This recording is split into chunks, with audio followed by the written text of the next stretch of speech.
We know we've been gone for a minute, dealing with some big life changes for Abe and myself, but we could only stay away from the One Piece story, heating up with some crazy chapters for only so long. Yeah, so we decided to take a new sort of approach to our formatting for this video and catch up on the last 3 releases.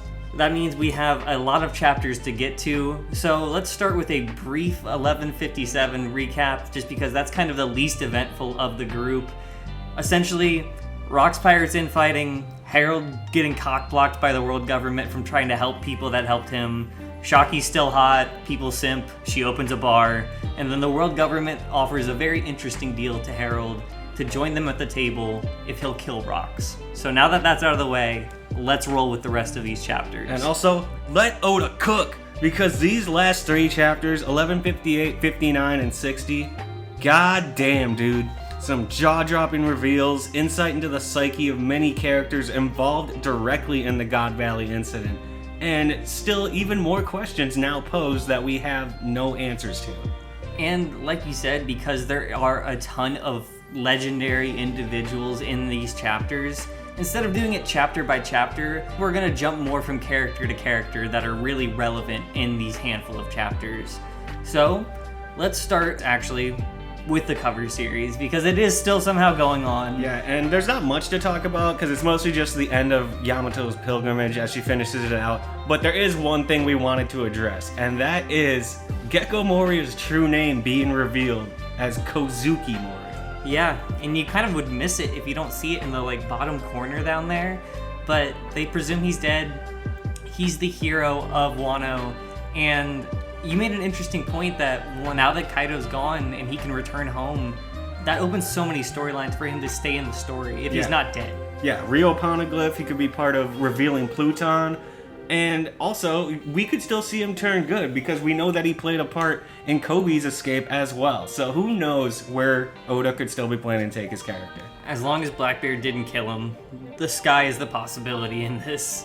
But we're going to move first on to some background stories for some of the major players at the center of the incident in God Valley. And we'll start with the man who is very quickly becoming one of the more villainous people in the story. Former God's Knight leader, current day Elder Star, Figarland Garling. Yeah, and as we see in 1158, while he's exploring the island of God Valley, he finds something truly unexpected, which he immediately takes to the elders and tells them it's to the point that you need to move up the date of the next hunt, even though the last one just ended, to 2 years from now, because this will please Imu.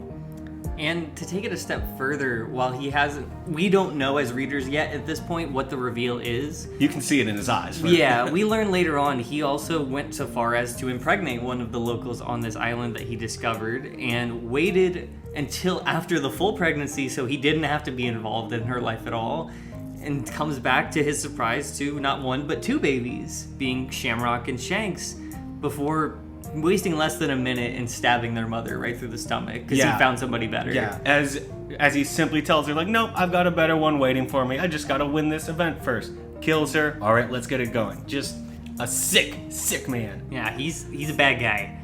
And we do end up finding out that Garling's discovery, being God Valley, a land not only rich with a ton of materials and minerals, but there's also been something they've been searching for centuries. The Davy Clan. Something we've kind of heard a bit about with Davy Jones and Davy back fights, but Davy is very clearly becoming more of a central point of contact for this whole incident. Yeah, and they even say it's been 800 years, a very notable amount of time since any of the Davy Clan had been discovered.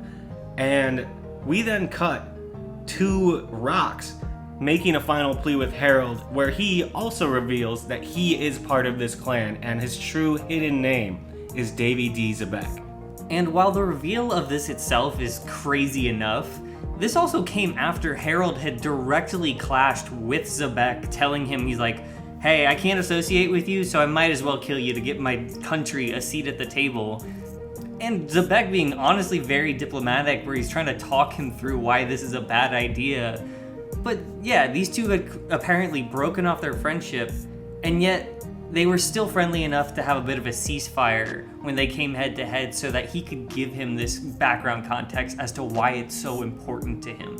Not just as a pirate, but as a person. So Loki was kind of right about his dad in that, like, he was a little too peaceful sometimes, because that's some crazy diplomacy and, like, willingness to give a second chance, third chance to a man he knows is a true criminal. He also isn't wrong that his dad did kind of sell out to the government. Yes, he did try and kill him. That is also true.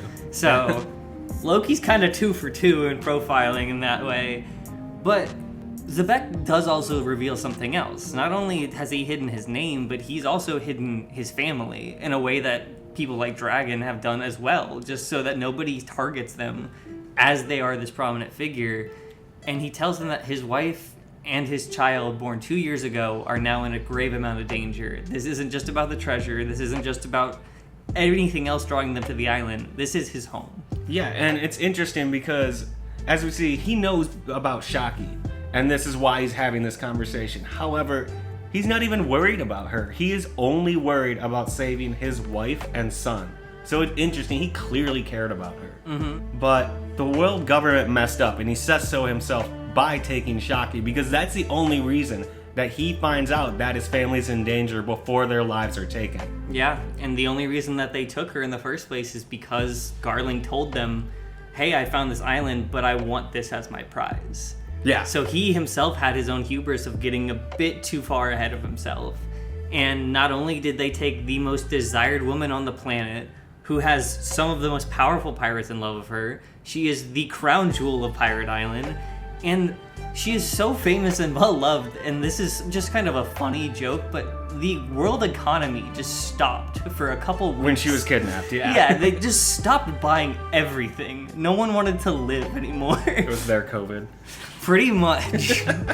But yeah, exactly. Huge hubris on Garling's part, because it may not have bothered Rox, but thanks to huge efforts from Ginny and Morgans, it was able to get disseminated to the world just in time that both he and Roger would get the news and travel to God Valley while the hunt was still taking place in order to stop it. Mm-hmm. And, I mean, I think everybody's going for their own reasons, but it doesn't matter now. These two crews are on a crash course at already what is one of the most heated spots on the planet at that time. So, while Harald was not willing to associate himself with Rox, he does kind of recognize this revelation of a more human side and is at least man enough to tell his side to stand down and let him try. Yeah, so shout out to him. He allowed Rox to arrive on the island ultimately, although now we know he wasn't a part of it. But before we go any further into the event itself, with no offense to Garb, we just have to celebrate the real hero of God Valley, which is his own son, Dragon, who at the time was a young Marine deployed on the island for the setup and start of the hunt. Yeah, and he was already asking questions the whole time, like, why are we shooting these civilians? They look like civilians. Yeah, this doesn't make sense. We have to follow the government's orders. All right, well, I'll be non-lethal about it, just to be sure. It seems like that was kind of the reasoning, but he realized something was wrong. Yeah, no, he could tell something was off, and then suddenly there's tear gas going off in the distance. So suddenly this went from a violent corralling of the people to using these chemical weapons. And while it's a bit unclear what happens from him seeing that cloud in the sky to where we see him next, the next time we do find him, he does seem to be stumbling into a cell or a cellar holding this Davy Clan woman who, because of how it's talked about in the chapter, we can only presume to be Xebec's wife. Yeah, I mean, we already have confirmed to us that Teach is his child. And we see him there with her as she begs, please save my children, save my kids, which is so important because that is a plural statement that she just made. Mm-hmm. Xebec himself only claimed to have the one child, so Correct. He might only know of the one child. But if he came back to ever see his homeland or his family or anything like that, he would have no way of knowing if she had gotten pregnant again if he hasn't been able to go back. Well, and I mean, he could have gotten her pregnant when he visited her, because he clearly still cares for her, even in this moment. Yeah, so I'm sure people have plenty of theories and suspicions as to who this other child might be, but we've already discussed it before. What if it just happens to be our favorite clown pirate? Buggy! Dude, this would be amazing because we only see Teach, but it's clear that 2 children were taken and saved by Dragon in this moment. And we already know he's the same age as Shanks, and they're both 1 year younger than Blackbeard. So it would make sense, like, if he visited the island, got her pregnant with him, and then just wasn't aware that she'd given birth again yet. It would also be kind of interesting that Buggy and Shanks saw Blackbeard as kids when they were on Roger and Whitebeard's and were crew. Freaked out by him. Yeah, and he's like, that guy's weird, and it's his brother that he's talking about indirectly. That would be funny to see that in that kind of retrospect. But yeah, it's like you said, we can only assume he's gone back. It's plausible he would have had another kid. And Buggy just seems to have a way of finding himself being more important than he thinks, so this would just be another step up that scale. Yeah, and I mean, even Xebec said it. He said, destiny keeps drawing me back there. So, like, it would make sense that that's just how it goes for both of his kids. Mm-hmm. And regardless of who that other child might be, Dragon does try to help the woman. She kind of begs him, saying, like, I can't be helped. Just take the kids. And while it does, like, cut him up that he can't save this woman, he does wander off into the carnage happening outside, and we can only presume he brought the children with him. Yeah, he said it. Like, I don't know who you or your kids are, but I know this is the right thing to do. So this is now my new mission. Mm-hmm. And we even see sometime later, he's not with the kids anymore, so we can only presume he took them someplace safe to hide or something. Maybe they're in another treasure chest. Who knows at this point? But he does come across just the pure savagery of this manhunt before him. A field of bodies laying down, cut before him. And he's at the point where not only does he know that this is wrong to support, but he is going to try and do whatever he can to stop it. Right. He thought that he was just going to defy the government by helping this woman. Now he's ready to just go all in. He is against this. He cannot support the true savagery of the Celestial Dragons. Mm-hmm. Plus, he recognizes that the Celestial Dragons will kill anyone, himself, his platoon, anybody that gets in their way. And just taking a step back, this truly may be Oda's most brutal chapter in terms of just ruthless violence to absolutely demographics that you don't typically see. Which isn't shocking because this was really just a genocide, and we've been told what it was. So seeing it unfold is it's very disgusting. You see children killed in front of their parents, and in just some disgusting ways too, especially Sommers. Yeah, I mean, we've seen, like, in Fleavance with Law, we've seen them get quarantined and killed, but this is a game to them. It's just so dehumanizing. They're playing with their lives. They're having fun, laughing with it. And we know that this only goes on to further ignite Dragon more, because he sees the lengths that it's going to. And as he is on his way, he sees Kuma and Ginny and Ivankov planning their escape. He sees that there's still hope. So he does what he can and stops the Celestial Dragon from killing them with their rifle by shooting them with the tranquilizer. Yeah, so that's definitely a huge crime, and just very much committing to, I am now a revolutionary. This was his coming of revolution. But then we later see him as shit continues to hit the fan, because clearly when he saved them, the hunt was still on, the game was still going. But when we next see him, he's running with the pair of twins, but able to hide under the kind of just chaos of the Rocks pirates arriving and all of the Marines and Celestials alike reacting in horror to them interrupting their game. And the only way he was able to sneak in there is because both babies just didn't cry. Yep, Neither of them were bothered. They're both like that. Yeah. They're both like that. And we have no way of knowing how he came across these babies or where he found them, but he is the reason that Shanks wasn't taken in by the world government, by the Celestial Dragons. He's the only reason that there might be a Davy member still not under the world government's thumb. He did so much in this time, and he genuinely interacted with maybe 3 emperors at the same time here. He could have saved Buggy if that's the other child. He saved Blackbeard and Shanks, and then he went on to birth his own. He literally, all in that moment, caused all their lives. And I mean, obviously Luffy wouldn't be who he is if it weren't for his dad. So all 4 of them in that moment. I hope we get to see more of it, because it's unclear how I'm he sure would at mix some the point we kids will, yeah. if Buggy and Shanks ended up together on Rogers, and how Blackbeard ended up somewhere else. With Whitebeard, yeah, and how Shamrocks just gets separated and taken back by Garland. There's a lot still to see, but yeah, let's just put some respect on Dragon's name. For so long, 1,000 chapters plus, we've heard this man doesn't do anything. He already did so much. Yeah, there's a reason he's the most wanted man in the world. And there is one more group we wanted to really look at, and it's the one he's directly opposing. It is the Gods Knights, the world government, because we've met a few Gods Knights to this point, and there's actually a couple crossovers in what we see here, but we get a really good array of interesting designs when it comes to these Gods Knights, as well as more names to the Gods Knights families. Yeah, and starting with the actual designs, the two that really stuck out to me were first the Yeti-looking guy in the back. I just, that's a fun I don't know what that could be. I don't know what he is. Yeah, kind of reminded me of the one monster from the show with Blue. Foster's Home for Imaginary Foster's Home for Imaginary Friends, yes, he reminded me of Eduardo, that's what it is. I knew it was Yeah. something Mexican.